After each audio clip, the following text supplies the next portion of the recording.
Everyone, तो मैं हूं सूर्य कौशल और आपके लिए लेकर के आया हूं एक नया वीडियो इस चैप्टर इलेक्ट्रिसिटी का। एक क्लास 10th का फिजिक्स का पहला चैप्टर है इलेक्ट्रिसिटी। ओके, तो इसमें हमने ओम्स लॉ तक आपको बता दिया था, रेजिस्टेंस के बारे में बताया था, रेजिस्टेंस क्या होता है, रेजिस्टिविटी को बताया था, रेजिस्टिविटी क्या होता है। और इस वीडियो में हम आपको बताने वाले हैं कॉम्बिनेशन ऑफ रेजिस्टेंसेस के बारे में। तो ये वीडियो हमारे लिए बहुत ही इंपॉर्टेंट होने वाला है, क्योंकि अगर हमें कॉम्बिनेशन ऑफ रेजिस्टेंसेस पता नहीं होंगे तो हम न्यूमेरिकल को सॉल्व नहीं कर पाएंगे। तो इस वीडियो को लास्ट तक देखें और बने रहे हमारे चैनल के साथ। तो स्टार्ट करते हैं इस वीडियो को। सबसे पहले मैं बता दूं आपको कॉम्बिनेशन ऑफ रेजिस्टेंसेस क्या होता है। जब भी दो या दो से अधिक रेजिस्टेंसेस को हम एक साथ कंबाइन करते हैं तो उस कॉम्बिनेशन को हम बोलते हैं combination of resistances. Okay, combination दो तरह से हो सकता है, जिसमें सबसे पहला कॉम्बिनेशन है सीरीज कॉम्बिनेशन। सबसे पहला कॉम्बिनेशन कौन सा कॉम्बिनेशन है? Series combination. Series combination when two or more resistances combine to end, okay, combine together end to end। देखो, जब भी दो या दो से अधिक रेजिस्टेंसेस एक दूसरे से end to end कंबाइन होते हैं, उस कॉम्बिनेशन को हम बोलते हैं सीरीज कॉम्बिनेशन। जैसे पॉइंट ए है, this is point B, this is point C, this is point D. So here this resistance is R1, this is R2, this is R3, okay, and these three resistances are combining from end to end, then this type of combination is known as series combination।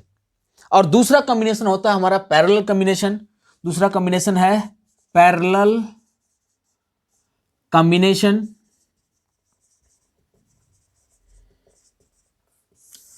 Parallel combination में देखो क्या है कि resistances को and to and combine नहीं करते, जैसा इसका नाम है सेम उसी वे में रेजिस्टेंस को कंबाइन भी करते हैं। यहाँ पे सपोज करते हैं 3 रेजिस्टेंसेस हैं, R1, R2 एंड R3, और तीनों को हमने पैरेलल कॉम्बिनेशन में रखा है, तो तीनों ही रेजिस्टेंसेस का एंडिंग पॉइंट सेम होगा। यानी कि ये हो गया R1, this is R2 and this is R3, and each resistances have only one ending point here, point A, and in this side also only one ending point called B। तो ये दोनों देख रहे हो, ये दोनों एंडिंग पॉइंट हो गए तीनों के तीनों रेजिस्टेंसेस के लिए। ओके, तो सबसे पहले मैं तुम्हें बता दूं सीरीज कॉम्बिनेशन और पैरेलल कॉम्बिनेशन में क्या डिफरेंस होता है, मेन डिफरेंस क्या होता है ये मैं बता दूं आपको। तो सीरीज कॉम्बिनेशन में जितने भी रेजिस्टेंसेस होते हैं, सारे के सारे resistances end to end join होते हैं। दूसरी बात यह है कि सीरीज कॉम्बिनेशन में इलेक्ट्रिक करंट की वैल्यू कांस्टेंट होती है। यानी कि यहां पर अगर सपोज कर लो I amount of current flow कर रहा है, तो for each and every resistances I amount current ही फ्लो करेगा। तो डिफरेंस क्या होता है भाई? इसमें डिफरेंट होता है पोटेंशियल डिफरेंस। यानी कि R1 रेजिस्टेंस जो है V1 पोटेंशियल को कंज्यूम कर रहा है, R2 रेजिस्टेंस V2 पोटेंशियल को कंज्यूम कर रहा है, और R3 किसको? V3 पोटेंशियल को कंज्यूम कर रहा है। यानी कि हमने देखा कि सीरीज कॉम्बिनेशन में इलेक्ट्रिक करंट कांस्टेंट होता है, और वैसे ही पैरेलल कॉम्बिनेशन में इलेक्ट्रिक करंट कांस्टेंट नहीं होता। यानी कि कांस्टेंट इसमें क्या हो जाएगा? Potential difference. यानी कि यह पोटेंशियल V होगा तो ये भी V, और ये भी क्या हो जाएगा? V। यानी कि आपने देखा कि सीरीज कॉम्बिनेशन में इलेक्ट्रिक करंट कांस्टेंट होता है, और पैरेलल कॉम्बिनेशन में अप्लाइड पोटेंशियल कांस्टेंट होता है for each and every resistances. बहुत ही अच्छा हमें समझ में आया कि सीरीज कॉम्बिनेशन क्या होगा और पैरेलल कॉम्बिनेशन क्या होगा। एक और बात बताऊंगा आपको कि जितने भी डिवाइसेस ऐसे होते हैं जो करंट को मेजर करते हैं, जैसे अमीटर को ही बोलते हैं हम लोग, it is a device which use to measure the electric current flowing through a circuit. यानी कि इलेक्ट्रिक करंट को मेजर करने के लिए हम एमीटर का इस्तेमाल करते हैं। तो एमीटर को कैसे प्लेस्ड करना ज्यादा बेहतर होगा? खुद से सोचो दिमाग में कि एमीटर को कैसे प्लेस्ड करना ज्यादा बेहतर होगा। अगर हम इसको पैरेलल कॉम्बिनेशन में रखते हैं तो हर एक रेजिस्टेंस के लिए जो करंट का वैल्यू है डिफरेंट होगा। मींस ये तो बिल्कुल ही गलत है। यहां पे जो हमारा एमीटर है करेक्ट रीडिंग नहीं देगा। यानी कि हम आते हैं सीरीज कॉम्बिनेशन पे, और सीरीज कॉम्बिनेशन में देखते हैं क्या कि करंट का value for each and every resistances constant होगा। इसलिए जो अमीटर होता है, अमीटर को हमेशा सीरीज कॉम्बिनेशन में रखते हैं। तो कह सकते हो ammeter is a device which used to measure the electric current flowing through a circuit. Okay, वैसे देखो वोल्ट मीटर क्या होता है? Voltmeter is the device which use to measure the applied potential in a circuit. Okay, जितना भी potential circuit में flow कर रहा है उस पोटेंशियल को मेजर करने के लिए हम वोल्ट मीटर का इस्तेमाल करते हैं। अब सोचो किसमें वोल्ट मीटर का यूज करना करेक्ट होगा। अगर हम सीरीज कॉम्बिनेशन में वोल्ट मीटर का इस्तेमाल करते हैं तो यहां पर तीनों के लिए पोटेंशियल सेम नहीं है, यानी कि तीनों के लिए जब पोटेंशियल सेम नहीं है तो कह सकते हो कि सीरीज कॉम्बिनेशन में वोल्ट मीटर का इस्तेमाल करना बिल्कुल ही गलत होगा। यानी कि सही किसमें होगा? अगर हम वोल्ट मीटर का इस्तेमाल पैरेलल कॉम्बिनेशन के लिए करते हैं then it will gives the correct explanation, या कह सकते the correct value of applied potential. Okay, तो देखो अभी हम सीरीज कॉम्बिनेशन के लिए आपको डेरिवेशन कराने वाले हैं कि यहां पे सीरीज कॉम्बिनेशन में जो टोटल रेजिस्टेंस होता है in a series combination R net, या कह सकते हो R in series means total resistance in series combination will be equals to R1 plus R2 plus R3 as so on। अब यहाँ पे 3 रेजिस्टेंसेस हमने लिया, इसलिए यहाँ पे लिखा R1 plus R2 plus R3। अगर मान लो n नंबर ऑफ रेजिस्टेंसेस होंगे तो क्या हो जाएगा? R1 plus R2 plus R3 as so on up to Rn। Okay, तो देखो इस डेरिवेशन को हम फाइंड करते हैं कि resistance in series combination is equals to R1 plus R2 plus R3 कैसे होता है। तो चलो देखते हैं इस डेरिवेशन को। सपोज कर लिया कि यहां पर 3 resistances R1, R2 and R3 हैं जिनको हमने सीरीज कॉम्बिनेशन में अरेंज किया है। इनको हमने सीरीज कॉम्बिनेशन में अरेंज किया है, यानी आप देख रहे हो कि ऐसे इंड टू इंड एज्वाइंड हैं विथ ईच अदर। यहां पर हमने एक स्विच लगा दिया। इस जैसे ही हम लोग स्विच को ऑन करते हैं इसमें इलेक्ट्रिक करंट फ्लो करना शुरू कर देगा। Let us suppose I amount of current is flowing through these resistances and the value of first resistance is R1, for second resistance is R2 and for third resistance is R3. So here in first resistance V1 potential will be consumed, in second V2 potential will be consumed, similarly in third resistance V3 potential will be consumed, but the value of current will be constant for each and every resistances. Okay, so यहां पे हम देख सकते हैं कि सारे के सारे रेजिस्टेंस में करंट की वैल्यू कांस्टेंट होगी, क्योंकि अभी जस्ट हमने आपको बताया है कि सीरीज कॉम्बिनेशन में करंट की वैल्यू कांस्टेंट होती है, बस अप्लाइड पोटेंशियल की वैल्यू यहां पे कांस्टेंट नहीं होती। So as we know that total potential, अब अगर सपोज कर लो कि यहां से हमने V amount of potential apply किया है, ये जो बैटरी है बैटरी से हमने V amount of potential apply किया है इन रेजिस्टेंसेस के लिए, तो इस फॉर्म में देखेंगे कि V1 plus V2 plus V3 यानी कि ईच पोटेंशियल का जो सम होगा वो V नेट के बराबर होगा। यानी कि कभी भी इस बैटरी के पोटेंशियल से ज्यादा पोटेंशियल इसमें फ्लो नहीं कर सकता, यानी कि पहला पोटेंशियल, दूसरा पोटेंशियल और तीसरा पोटेंशियल अगर तीनों पोटेंशियल को सम करते हैं तो टोटल पोटेंशियल के बराबर आएगा। In this case as one more thing we know, according to Ohm's law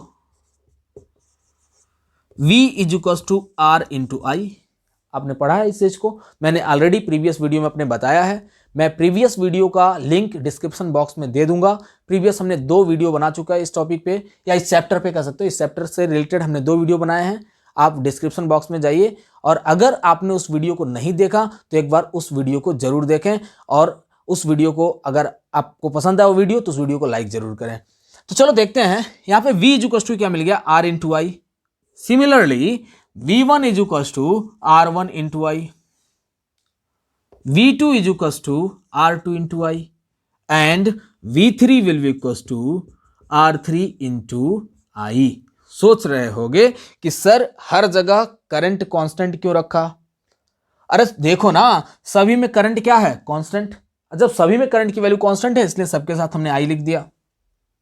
so on putting these values in first equation we get, ये हमारा पहला इक्वेशन है, v1 plus v2 plus v3, v का value है, तो इसमें हम put करते हैं और देखो हमें क्या मिलता है, ऑन पुटिंग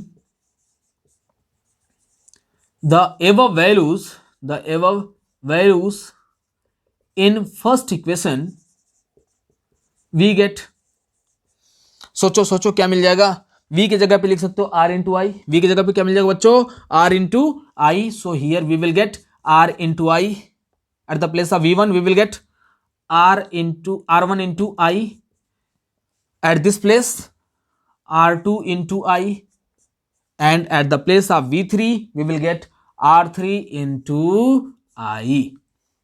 यहां पर देखते हो कि सभी में करंट कांस्टेंट है। अगर सारे रेजिस्टेंसेस के केस में करंट कांस्टेंट आ रहे हैं तो हम क्या करते हैं, यहां से करंट को कॉमन ले लेते हैं, तो मिल जाएगा R into I will be equal to I in another bracket I R1 plus R2 plus R3। Here I is taken out common and we can see here I will be cancelled out, so we will get total resistance will be equals to R1 plus R2 plus R3 for these three resistances which are combined in series combination। एक और बात बता दूं आपको, for n number of resistances, अगर suppose कर लो कि इन resistances की संख्या n हो, n number of resistances के लिए क्या होगा, तो लिखते हैं यहां पे for n number of resistances R in series will be equals to R1 plus R2 plus so on up to Rn। यानी कि यहां पे हमें एक और बात दिखाई दे रही है कि जितने भी रेजिस्टेंस को हम सीरीज कॉम्बिनेशन में रखते हैं वो सारे के सारे रेजिस्टेंसेस एडिटिव नेचर शो करते हैं। आप देख सकते हैं यहां पे कि सारे के सारे रेजिस्टेंसेस एडिटिव नेचर शो करते हैं। मीन्स व्हाट, कि यहां पे रेजिस्टेंस की वैल्यू इंक्रीज कर जाएगी। अगर सपोज कर लो कि तीन रेजिस्टेंसेस सेम वैल्यू के हैं और तीनों को हमने सीरीज कॉम्बिनेशन में रखा है, तो वहां पे जो टोटल रेजिस्टेंस होगा it will be equal to the sum of all resistances, so there will be 3R, यानी कि रेजिस्टेंस का वैल्यू कितना हो गया, 3R हो गया। अगर दो रेजिस्टेंसेस हैं, दोनों की वैल्यू सेम है और दोनों को हमने सीरीज कॉम्बिनेशन में रखा है, तो वहां पे मिल जाएगा R प्लस R यानी कि 2R। वैसे ही चाहे जितने भी रेजिस्टेंसेस हों, अगर मान लो n नंबर ऑफ रेजिस्टेंसेस हैं और सारे रेजिस्टेंसेस की वैल्यू सेम है, तो यहां पर टोटल रेजिस्टेंस क्या मिल जाएगा, NR मिल जाएगा। दोनों का एक मेरिट और एक डिमेरिट भी है। सीरीज कॉम्बिनेशन और पैरेलल कॉम्बिनेशन का दोनों का कुछ मेरिट है और कुछ डिमेरिट है, जिसको मैं थोड़ी देर बाद बताने वाला हूं। तब तक इसको रफ करते हैं और आपको बताते हैं पैरेलल कॉम्बिनेशन के बारे में। तो अब आते हैं हम लोग पैरेलल कॉम्बिनेशन पे। पैरेलल कॉम्बिनेशन में देखो क्या होता है कि जितने भी रेजिस्टेंसेस होते हैं वो सारे के सारे रेजिस्टेंसेस कुछ पैरेलल वे में ऐसे अरेंज्ड होते हैं और इन सच ए वे उनका अरेंजमेंट होता है कि सभी का एंडिंग पॉइंट एक ही पॉइंट पे, यानी कि एक यहां पे हो गया और दूसरा एंडिंग पॉइंट बी पर हो गया। यहां पे सपोज कर लो कि पहला रेजिस्टेंस R1 है, second resistance is R2 and third one is R3। On applying potential V on it we will get, suppose कर लो कि हमने इस पे V amount of potential apply किया है, then we will get I amount of current is flowing in this circuit, but for these three resistances, for R1 I1 current is flowing, for R2 I2 is current is flowing, and for R3 I3 current is flowing। लेकिन यहां से जितना input मिल रहा था उतना ही current का क्या मिल जाएगा, आउटपुट मिल जाएगा। आप जानते हैं कि जितने भी रेजिस्टेंसेस हैं R1, R2 एंड R3 सभी में पोटेंशियल का वैल्यू कांस्टेंट होगा। यानी कि अगर पहले में V पोटेंशियल है तो दूसरे में भी पोटेंशियल का वैल्यू V हो जाएगा और तीसरे में भी पोटेंशियल का वैल्यू V हो जाएगा। मींस जितना अमाउंट ऑफ पोटेंशियल हमने अप्लाई किया था सेम अमाउंट ऑफ पोटेंशियल सभी के लिए होगा। Okay, so here as we know that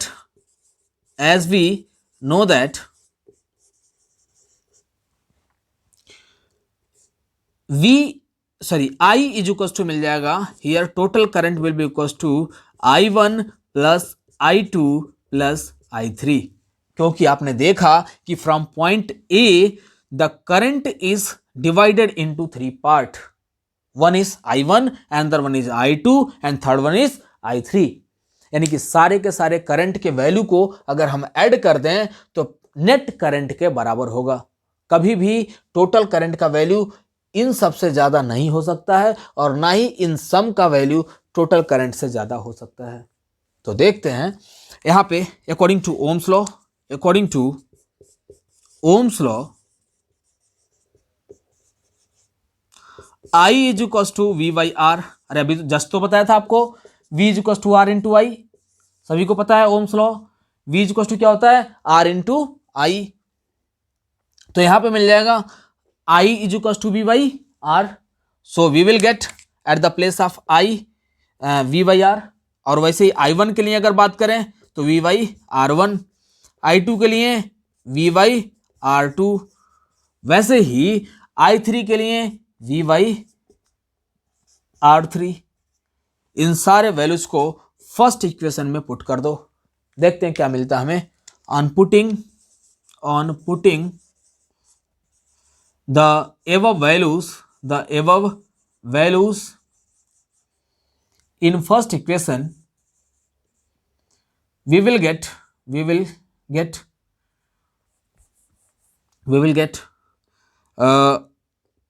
at the place of I V by R and at the place of I1 V by R1, now V by R2 and last one is V by R3। ध्यान से देखो यहां पे कि सारे के सारे equation में V कॉमन है। जब V कॉमन है तो मिल जाएगा V by R is equal to V in bracket 1 upon R1 plus 1 upon R2 plus 1 upon R3।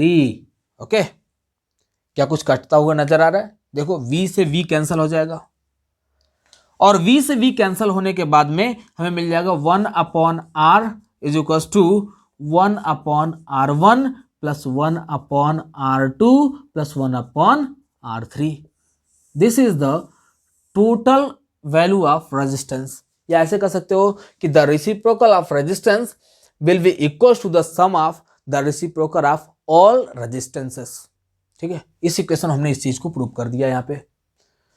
For n number of resistances, for n number of resistances 1 upon R in parallel combination will be equals to 1 upon R1 plus 1 upon R2 plus so on plus 1 upon Rn। लगभग सभी को ये topic clear हो चुका होगा कि resistance in series combination या फिर रेजिस्टेंस इन पैरेलल कॉम्बिनेशन हम कैसे निकालें। बस एक चीज आपको ध्यान रखना है कि सीरीज कॉम्बिनेशन में करंट का वैल्यू कांस्टेंट होगा और पैरेलल कॉम्बिनेशन में अप्लाइड पोटेंशियल का वैल्यू कांस्टेंट होगा for each and every resistances. इन दोनों टॉपिक को और ज्यादा क्लियर करने के लिए मैं आपको कुछ न्यूमेरिकल्स कराता हूं। यहां पे सपोज कर लो कि यहां पर कुछ रेजिस्टेंसेस हैं जिनको हमने सीरीज कॉम्बिनेशन में ऐसे अरेंज किया है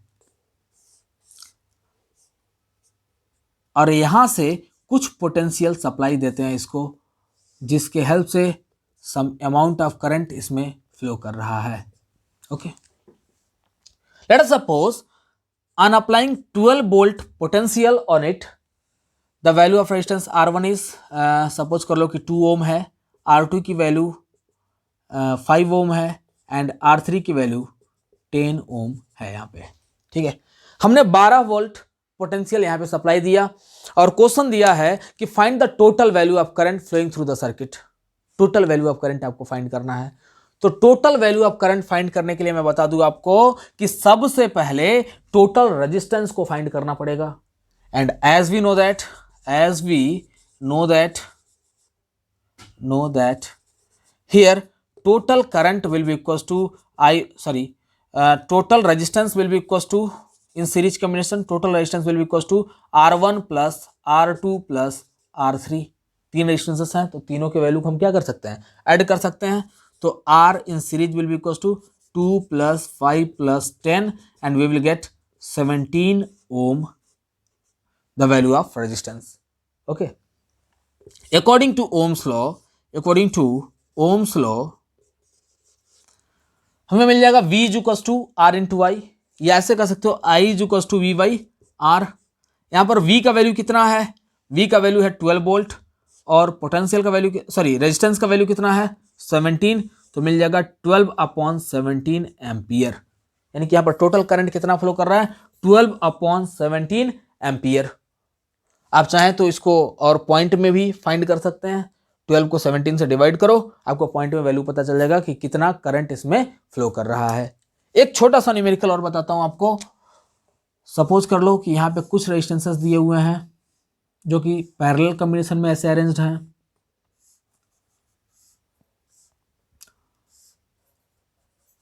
एक रेजिस्टेंस यहाँ पे सीरीज कॉम्बिनेशन में अरेंज है और 3 रेजिस्टेंसेस ऐसे हैं जो पैरेलल कॉम्बिनेशन में अरेंज्ड हैं। ओके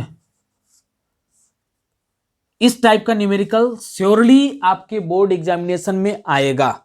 100% श्योर है कि रेजिस्टेंस से रिलेटेड 1 से 2 न्यूमेरिकल श्योरली आपके बोर्ड एग्जामिनेशन में पूछा जाता है। और मान के चलो कि 5 मार्क्स के क्वेश्चन इस टॉपिक से आते हैं। ओके तो ये हो गया हमारा रेजिस्टेंस। इसका वैल्यू सपोज करो दिया 5 ohm and this is also 5 ohm. The value of this resistance is 2 ohm and suppose the value of this resistance is 15 ohm, this is also 15 ohm and the value of last resistance is also 15 ohm. On applying potential 18 volt on it, I amount of current is flowing through all the resistances. Okay और find करना है आपको कि total value of current क्या होगा। मैंने बताया था आपको कि जब भी टोटल करंट की वैल्यू फाइंड करनी हो तो आपको नेट रेजिस्टेंस निकालना पड़ेगा। और यहां पर नेट रेजिस्टेंस क्या होगा, here R is equals to R1। इसको पहले फाइंड करते हैं, इन पूरे रेजिस्टेंस को मानते हैं R1। तो यहां पे मिल जाएगा 1/R1 is equals to 1/5 plus 1/5। सोच रहे होगे सर ये कहां से आया, अरे देखो ना ये दोनों कैसे हैं, सीरीज कॉम्बिनेशन में है या पैरेलल, दोनों दिख रहे हैं पैरेलल कॉम्बिनेशन में है। जब दोनों पैरेलल, क्यों पैरेलल कॉम्बिनेशन क्यों है, क्योंकि दोनों का एंडिंग पॉइंट सेम है। दोनों का एंडिंग पॉइंट देखो, एक पॉइंट ए सपोज कर सकते हो, एक बी, यानी कि जब सेम एंडिंग पॉइंट पे होगा तो दोनों पैरेलल में होंगे, यानी मिल जाएगा 2/5। ओके यानी कि R1 will be equals to 5/2 ohm. यहां पे R2 का वैल्यू मिल जाएगा आपको 2 ओम, ऑलरेडी यहां पे दिया हुआ है तो ये मिल गया 2 ओम। और R3 यहां पे देखो कितना मिल जाएगा, R3 will be equals to 1/R3 will be equals to, क्योंकि ये भी पैरेलल कॉम्बिनेशन में है तो मिल जाएगा 1/15 plus 1/15 plus 1/15, so we will get 3/15। Okay यानी कि R3 will be equals to 15/3, reciprocal कर लो इसका, तो 3 5 15 and we will get R3 is equals to 5 ohm. Therefore, the sum of all resistances will be equals to R1 plus R2 plus R3.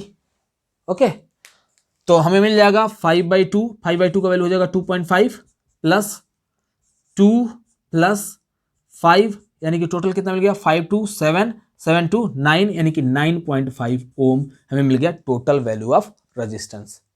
Okay जब total value of resistance आपको मिल गया तब तो current की वैल्यू फाइंड करनी बहुत ही आसान हो गई, यानी कि करंट इज इक्वल टू मिल जाएगा V/R। और यहां पे हमें पोटेंशियल का वैल्यू मिला है 18 वोल्ट, तो 18/9.5। इसको सॉल्व करोगे और सॉल्व करके आप बताएंगे कि कितना एम्पियर करंट इस पूरे सर्किट में या इस पूरे कॉम्बिनेशन में फ्लो करता है। ओके एक और क्वेश्चन आपको देते हैं, आपके लिए एक होमवर्क रहेगा, अगर आप चाहो तो कमेंट बॉक्स में लिख करके जरूर बताएं ताकि हमें भी पता चले कि आपको ये टॉपिक बहुत ही अच्छे से क्लियर हो चुका है। और क्वेश्चन क्या है देखते हैं, यहां पे साइड में लिखता हूं कि कुछ रेजिस्टेंसेस ऐसे गिवन है। ये पहला रेजिस्टेंस है इसका वैल्यू है 5 ओम, ये दूसरा रेजिस्टेंस है जिसका वैल्यू गिवन है 10 ओम, और ये तीसरा रेजिस्टेंस है जिसका वैल्यू गिवन है 18 ओम। और ये तीनों रेजिस्टेंसेस एक दूसरे कॉम्बिनेशन से जुड़ा हुआ है। देखते हैं, यहाँ पे भी 3 रेजिस्टेंसेस ऐसे दिए हुए हैं। पहले रेजिस्टेंस का वैल्यू है 2 ओम, दूसरे का वैल्यू है 5 ओम और तीसरे का वैल्यू है 3 ओम। और इसमें हम टोटल 8 वोल्ट करंट पास कराते हैं, 8 वोल्ट करंट पोटेंशियल अप्लाइड करते हैं, 8 वोल्ट पोटेंशियल अप्लाइड करते हैं। तो हमें बताना है कि टोटल कितना करंट इसमें फ्लो करेगा। आप सभी लोगों का कमेंट आया, प्यार मिला, बहुत ही अच्छा लगा। कुछ बच्चों का कमेंट था कि सर थोड़ी लाइट की प्रॉब्लम आ रही है। तो मैं आपको बता दूं कि मैं काफ़ी रात को वीडियो शूट करता हूं, लगभग 10 बजे के बाद ही वीडियो को शूट करता हूं, क्योंकि दिन भर काफ़ी बिजी शेड्यूल रहता है। तो कोशिश करूंगा कि क्वालिटी और अच्छी मेंटेन हो सके, क्योंकि मैं वीडियो रिकॉर्ड कर रहा हूं अपने मोबाइल फ़ोन से, यहाँ पे कोई कैमरा नहीं है, इसलिए थोड़ी लाइट की प्रॉब्लम है। कोशिश करूंगा कि जल्द से जल्द वीडियो की क्वालिटी अच्छी हो जाए, और फिर मिलते हैं हम अपने नेक्स्ट वीडियो में। तब तक के लिए विदा लेते हैं। Thank you guys.